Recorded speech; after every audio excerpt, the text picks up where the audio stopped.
Selamat datang kembali di sesi pembahasan mendalam kita. Hari ini kita mau fokus ke bab 2 dari buku George Soros yang terkenal itu, The Alchemy of Finance. Iya, buku yang fenomenal ya. Betul, sumber kita ya materi dari bab itu yang sudah Anda bagikan juga, fokus utamanya di konsep refleksivitas di pasar saham. Misi kita kali ini ya membongkar gagasan Soros soal gimana sih pasar saham itu sebenarnya bekerja, jadi lebih dari teori standar lah. Oke, Harapannya sih Anda bisa dapat pemahaman baru, mungkin ada momen aha gitu. Oke, mari kita mulai bedah bareng-bareng. siap. Dan perlu ditekankan juga ya, ini bukan sekedar rangkuman biasa.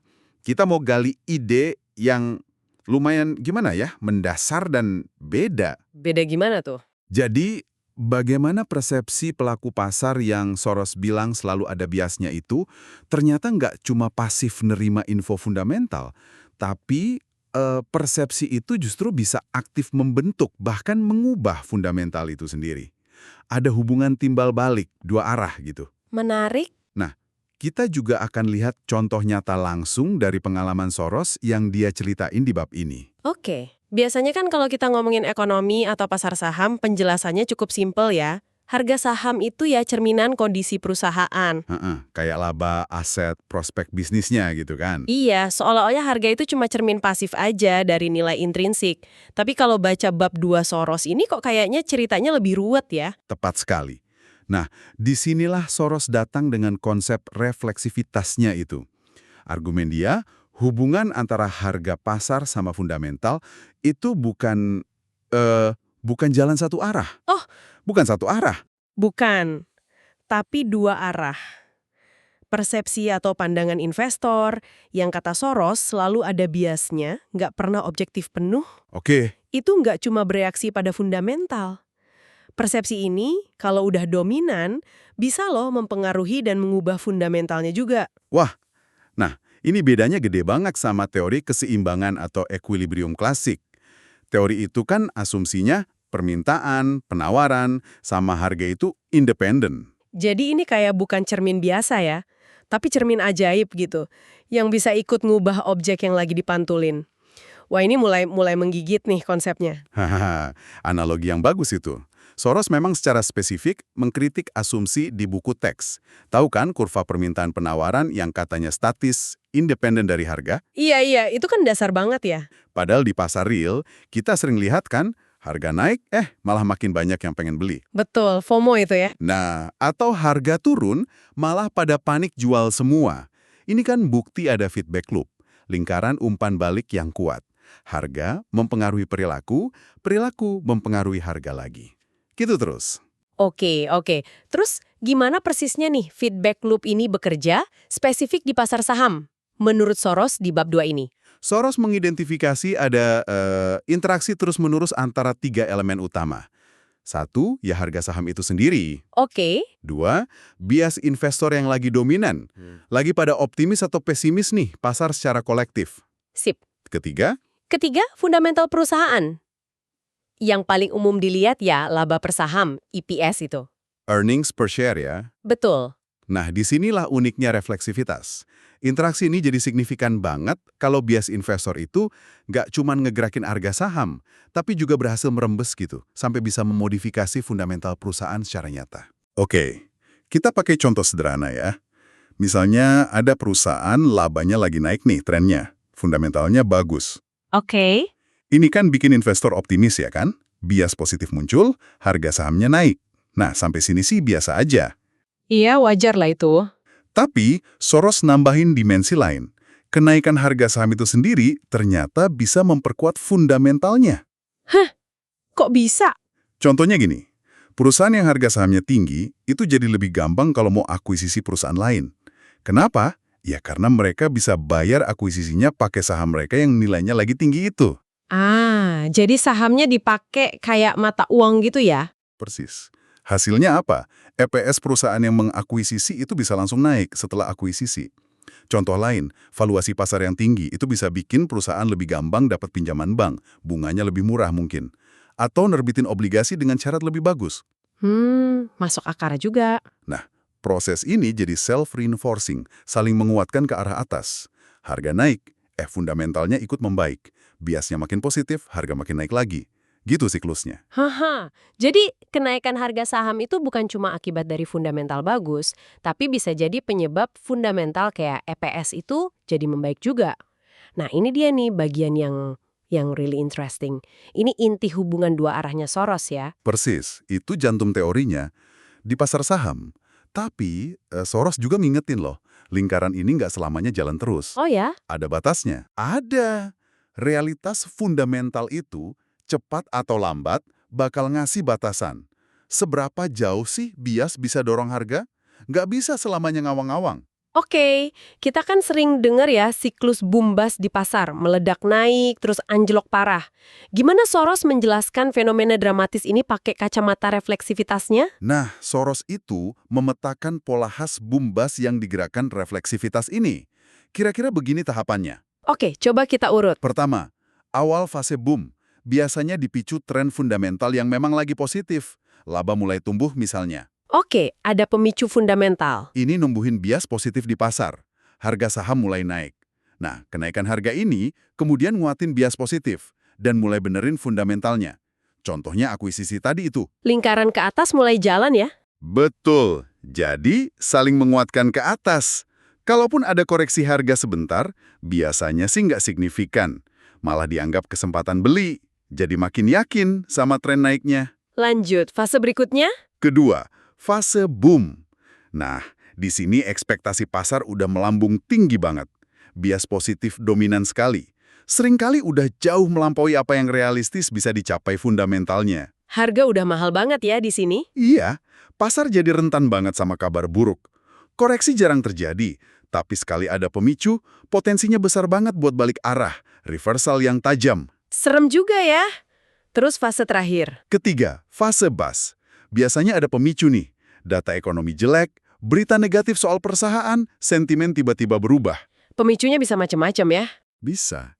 Nah, bias pasar langsung berbalik arah jadi negatif. Cepat banget, harga saham mulai jatuh.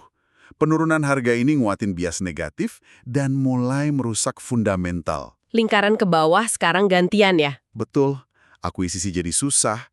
Masalah internal perusahaan yang tadinya ketutup mulai kelihatan. Akses pendanaan jadi sulit, mahal.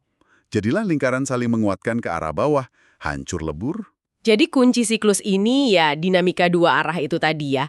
Sama kuatnya pas dorong naik atau pas ngejatuhin. Yang menarik di sini ternyata psikologi massa di pasar sama kondisi real bisnis itu berkelindan erat ya, saling membentuk. Sangat erat. Itu inti pandangan Soros. Di bab 2 di Alchemy of Finance ini, Soros pasti cerita pengalamannya sendiri kan menerapkan teori ini. Bisa kita gali contoh kasus spesifik yang dia ceritain di situ. Tentu. Bab 2 ini kaya banget studi kasus yang bikin teorinya hidup. Contohnya nih. Apa tuh? Pertama, boom konglomerat di tahun 60-an. Soros nyorot perusahaan kayak Textron, LTV gitu. Mereka ini pinter manfaatin valuasi saham mereka yang tinggi. Valuasi tinggi itu diukur dari PE ratio ya biasanya, price to earnings. Betul. PE tinggi itu kan intinya pasar rela bayar mahal buat tiap rupiah laba perusahaan itu.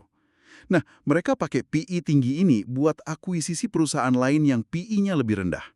Taktik cerdik ya. Iya. Hasilnya, secara ajaib, EPS si konglomerat ini naik drastis.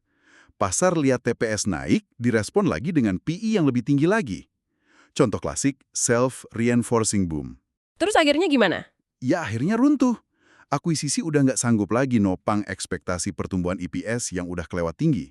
Harga sahamnya jatuh, ya memicu lingkaran ke bawah. Oke, kasus pertama. Ada lagi? Ada lagi yang menarik banget boom dan bust REITs di awal 70-an. REITs itu kan perusahaan investasi properti ya, Real Estate Investment Trust. Iya ya.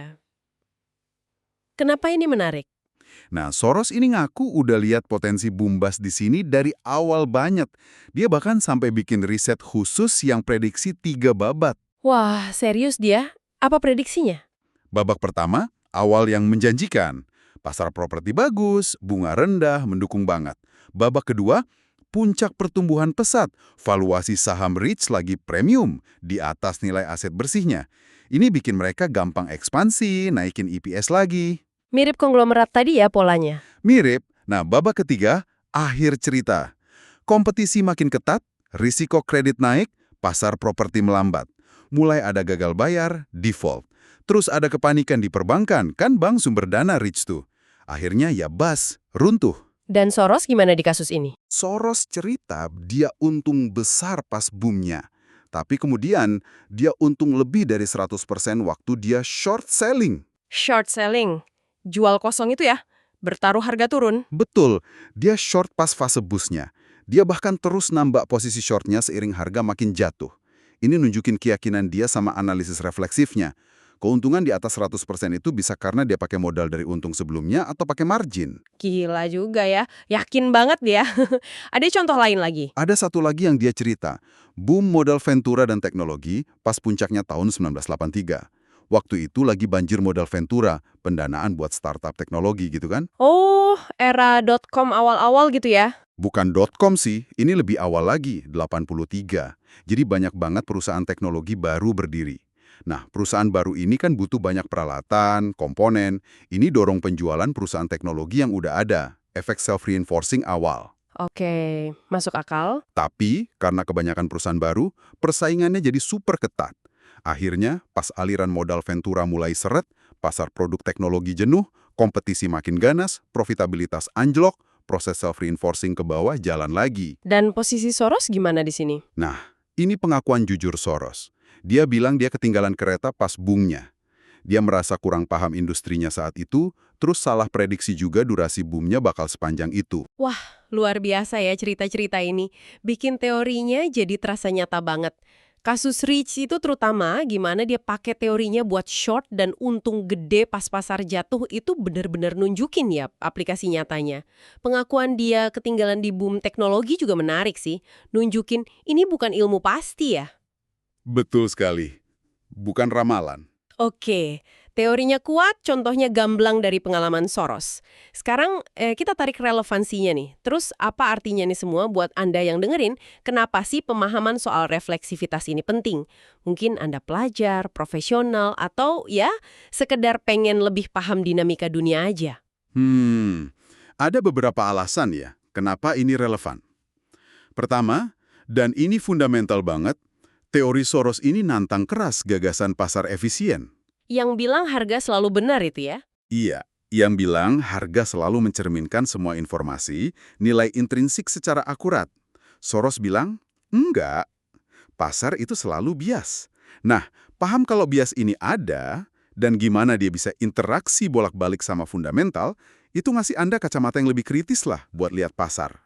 Jadi nggak gampang nelen mentah-mentah narasi pasar atau harga saat ini gitu ya? Kurang lebih begitu.